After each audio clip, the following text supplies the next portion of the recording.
Welcome, my dear guests, to the captivating expanses of my story. Chapter 1, Prologue. In the distant year 2200, in the vastness of the universe, the star system Eurasia lies, named after the ancient home of the people who inhabited it. At the heart of this system lies the planet Kasach, the cradle of the kingdom of Kasach. The inhabitants of this moon are not ordinary people. They are the descendants of the first diaspora who fled the earth when their homeland was torn apart by wars and environmental disasters. The people of Kasach are unique, characterized by a latent psionic gift they inherited from their earthly ancestors. This gift has profoundly influenced their culture and governance. They live under the guidance of the Divine Imperatrix Sevia Heimber, who is revered for her wisdom and psionic abilities. Their rule is matriarchal, and the line of the divine empresses is passed on from mother to daughter. The kingdom of Kasach is not just spiritual, it is fanatically so.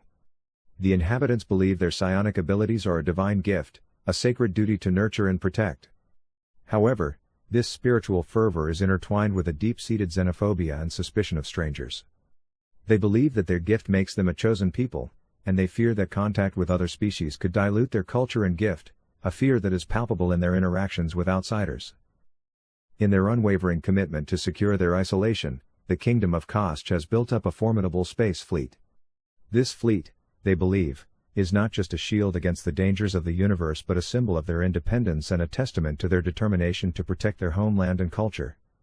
They are prepared to repel any invader with all their might, a testament to the depth of their commitment to their way of life. There is a legend in the kingdom of Kasach that their ancestors came not only from Earth but from a completely different galaxy.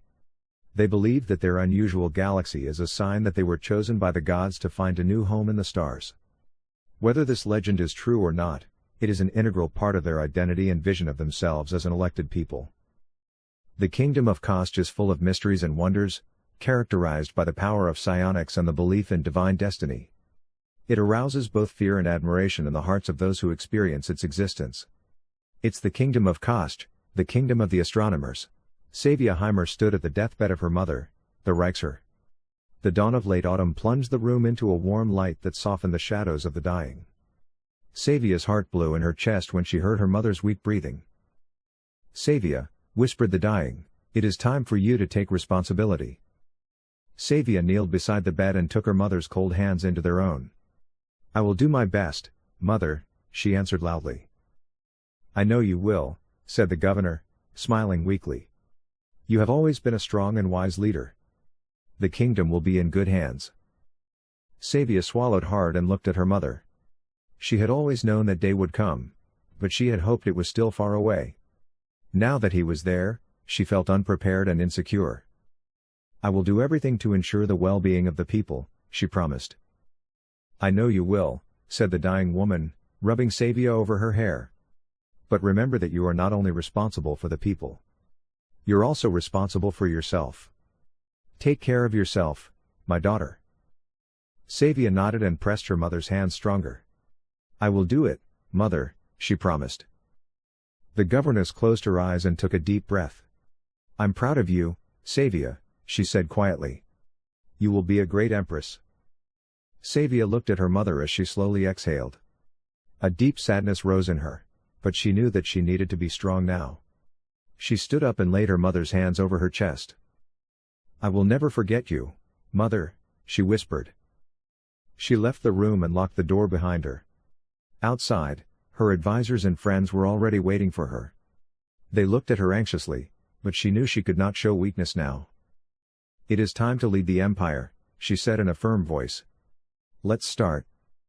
She led her counselors into the throne hall and sat on her mother's throne. She felt the burden of responsibility on her shoulders, but she knew that she needed to be strong. She was the new Empress of Kasach and would lead her people with wisdom and compassion. Sevia stood at the window of the throne hall, looking down at the city. She had hardly had time to rest in the last few days, and she felt fatigue in her bones. But she knew she was not allowed to show weakness now. She was the new Empress of Kasach, and she had to lead her people. She heard the doors of the throne hall open and turned around. Paulina Romero and Emma Hart came in, and Sevia smiled at them. "Paulina, Emma, I'm glad you've come," she said.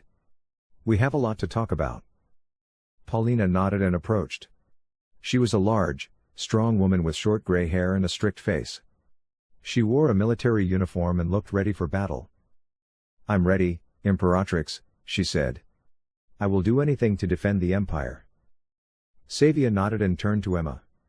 She was a brilliant and enthusiastic scientist in her mid-30s. Their desire for research and curiosity had driven them as young as they were. With ambition and hard work, she worked to the top in the male-dominated research institutions of Kasach. "Emma, I want to make you my research minister," Sevia said. "I know you are a passionate supporter of science and research, and I believe you will do a great job." Emma smiled and nodded. "Thank you, Imperatrix," she said. "I will do my best to advance the Empire." Sevia nodded and sat on the throne. "Let's start," she said. "We have a lot to do." She spoke with Paulina and Emma about the Empire's current situation and the threats it was facing. Paulina discussed the Empire's military strength and the measures that would have to be taken to defend it. Emma spoke about the advances in science and research and the possibilities that resulted in the Empire. Sevia listened to her reports and asked if she needed more information. She was impressed by the competence and commitment of her ministers and knew that she was in good hands. Having discussed all the points, Sevia stood up and addressed Paulina and Emma. "Thank you for your work," she said. "I know that together, we will advance the Empire." Paulina and Emma nodded and left the throne hall. Sevia remained alone and looked down at the city.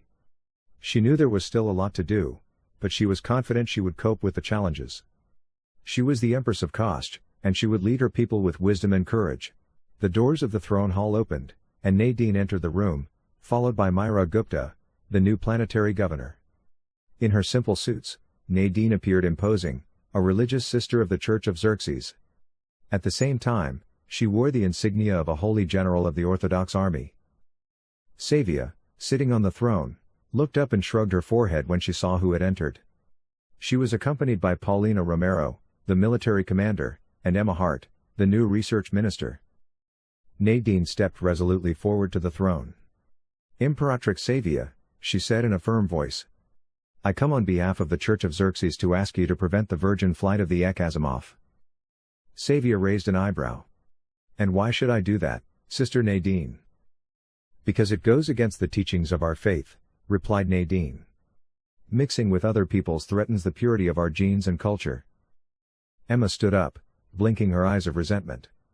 "That is absurd!" she cried.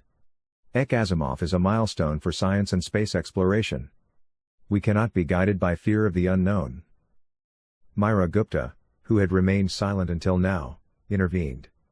"As planetary governor, I have to make sure that the needs of all citizens are taken into account," she said in a calm voice. "Many people see in the mission of Xenophobic a chance for progress and growth." Nadine shook her head. "Progress at the expense of our identity is not real progress," she replied. "The Church of Xerxes has been watching over the genetic purity of our people for centuries. We must not risk this legacy lightly." Paulina stood up with her hands on her fists. "The Empire's security is the top priority," she murmured. "If the Church of Xerxes tries to interfere in military affairs, we must take action." Sevia raised her hand to calm the warmed minds. "Enough," she said in a firm voice.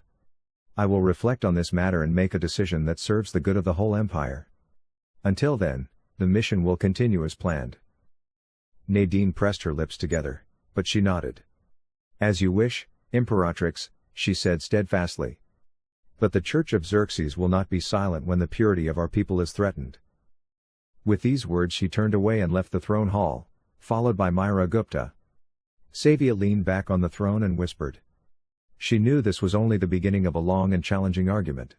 "Hey, I would be happy if you could give my video a like, leave a comment and subscribe to my channel to stay up to date.